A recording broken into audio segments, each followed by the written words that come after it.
Hello, today we will recap a 2010 biographical drama film, based on the real story of social media giant Mark Zuckerberg and his struggle.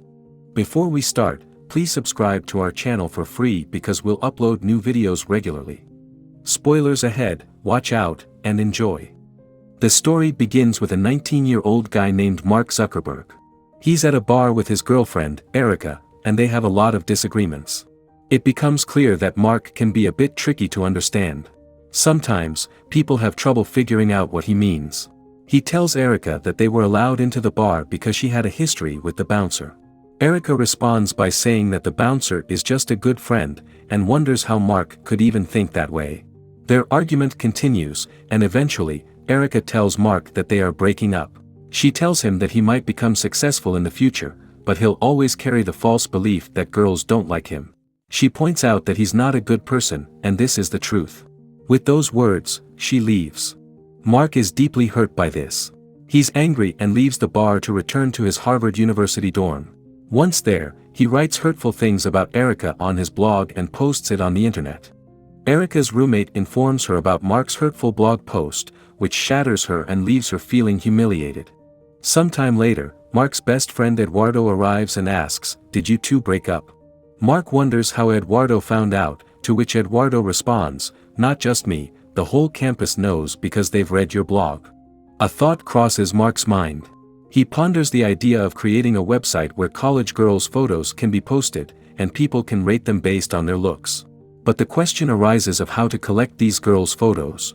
Since Mark is skilled with computers, he decides to hack into Harvard University's website, where he steals the data and uploads it onto his own website, which he names FaceMash.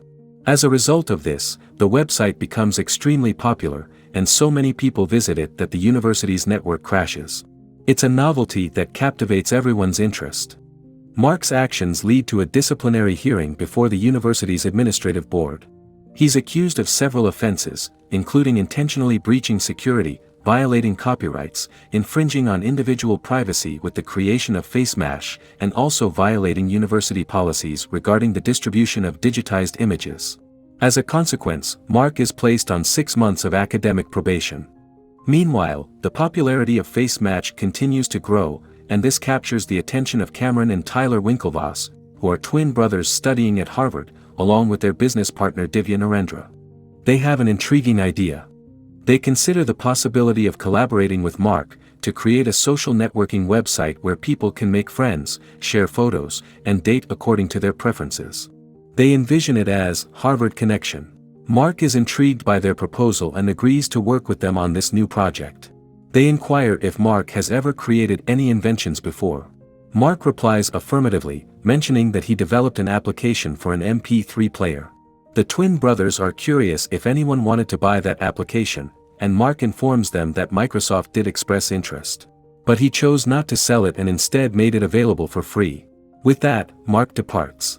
Later, at a club, Mark confides in his friend Eduardo about the idea for a website, which he calls the Facebook. It's the same idea he was pitched by the Winklevoss twins.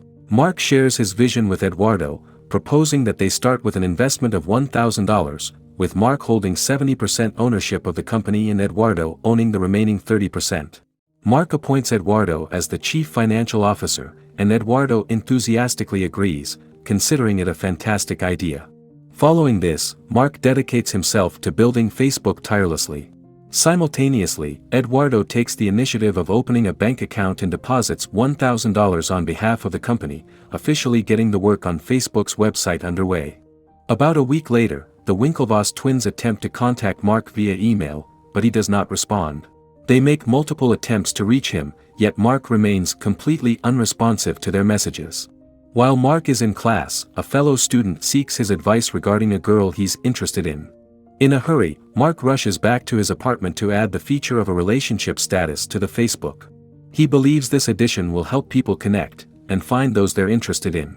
At this point, the Facebook is functioning as intended. Over time, the Facebook's popularity grows significantly, and when the Winklevoss twins become aware of this, they feel betrayed by Mark. They believe that Mark has turned his back on their original idea. Frustrated, they decide to take their complaint to the university president. The university president is skeptical and asks, "What proof do you have that it was your idea?" With no clear answer to the university president's question, the Winklevoss twins leave the office frustrated, and decide that they will pursue a legal case against Mark.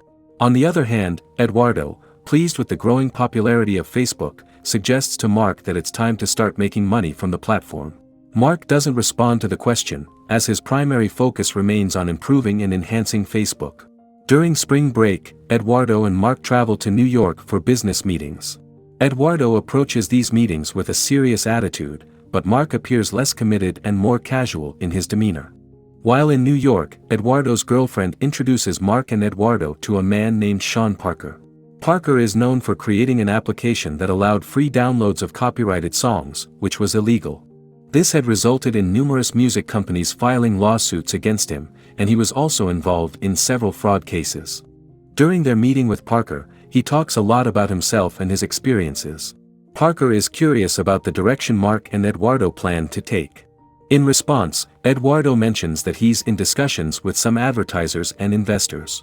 Parker perceives a much grander future for their website, suggesting that it's worth billions.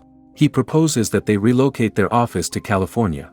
Mark is quite taken with Parker's vision and enthusiasm, but Eduardo doesn't hold the same positive opinion of Parker. As Parker leaves, he suggests it would be cooler to drop the from the name, making it simply Facebook. Mark finds this idea appealing, and shortly thereafter, the Facebook officially becomes Facebook. A few days later, Mark decides to make the move to California. When Eduardo learns of these decisions, he becomes very upset and confronts Mark, accusing him of being unduly influenced by Parker. After a lengthy argument, Eduardo eventually agrees to their arrangement. They decide that Eduardo will remain in New York to handle the business side of the company, while Mark will stay in California to manage the office. Work progresses rapidly at the California office, with Mark hiring young and enthusiastic employees who balance work with enjoyment. Then, one day, the doorbell rings at the California office. When Mark opens the door, he finds Parker standing there. Parker grins upon seeing Mark and exclaims, "You've finally made it to California." Mark invites him inside the office. Parker enters the office and is quite taken with the lively atmosphere, appreciating the balance between work and fun, which aligns with his own personality. During the meeting, Mark proposes that Parker should consider moving to his office and working with them, and Parker readily agrees to the idea. A few days later, Eduardo arrives in California. When he rings the office bell, it's Parker who opens the door. Eduardo is completely shocked to see Parker there, and he heads straight to Mark's office. In an angry tone, Eduardo confronts Mark, "I've been waiting at the airport for the past hour, expecting you to pick me up." As Mark checks his watch, he realizes that he has become so absorbed in his work that he forgot about picking Eduardo up. Eduardo asks Mark why Parker is there, and Mark explains that Parker is helping them expand the company's business. Eduardo, frustrated and angry, points out that Parker seems to be taking over the business. Mark doesn't respond to Eduardo's concerns, and this angers Eduardo so much that he decides to return to New York. In his frustration, Eduardo takes the drastic step of freezing the company's account at the bank. A few days later, Mark calls Eduardo to express his disbelief at Eduardo's action, telling him that he's made a rash decision. Mark informs Eduardo that they have a major investor willing to inject $500 million into their company. Upon hearing about the potential $500 million investment, Eduardo becomes elated and promises to reactivate the company's account. Mark urges him to come to California as soon as possible, emphasizing how much the company needs him. Eduardo follows through, reactivates the company's account, and makes his way to California. Upon his arrival at the office, he's met with a different scene. He is greeted by a legal advisor, signaling a significant shift in the situation. The legal advisor hands Eduardo a document, insisting on his signature. As Eduardo reads the document, he discovers that his ownership stake in the company, originally at 30%, has been reduced to a mere 0.3%. Eduardo becomes extremely angry and confronts Mark. In a fit of rage, he enters Mark's office, picks up Mark's laptop, and throws it to the ground. The sudden outburst shocks both Mark and the office employees. Eduardo demands an explanation from Mark, questioning why he would make such a drastic change. He reminds Mark that they started the company together, making him a co-founder. Eduardo points out that this adjustment makes it seem as if he has been separated from Facebook. Parker chimes in, affirming that Eduardo hasn't just been separated from the company, but he has been effectively removed from Facebook. Mark tells Eduardo that he thinks his behavior is immature and warns him that the company won't tolerate it. Eduardo responds by asking Mark if he finds his actions childish. He then says he'll see Mark in court and take everything he can. Eduardo leaves, and Mark regrets how he handled things. His friend Parker downplays the situation, but Mark senses trouble ahead. On the other side, the Winklevoss twins have taken Mark to court. During the trial, Mark struggles to give clear answers to the questions. It appears that Mark is rather unfazed by the legal proceedings. After a lengthy court hearing, it is disclosed that the Winklevoss twins reached a settlement of $65 million and agreed not to disclose further information. Eduardo also reaches a settlement, and his name is reinstated as a co-founder on the Facebook masthead. Facebook continues to prosper, and Mark becomes the world's youngest billionaire.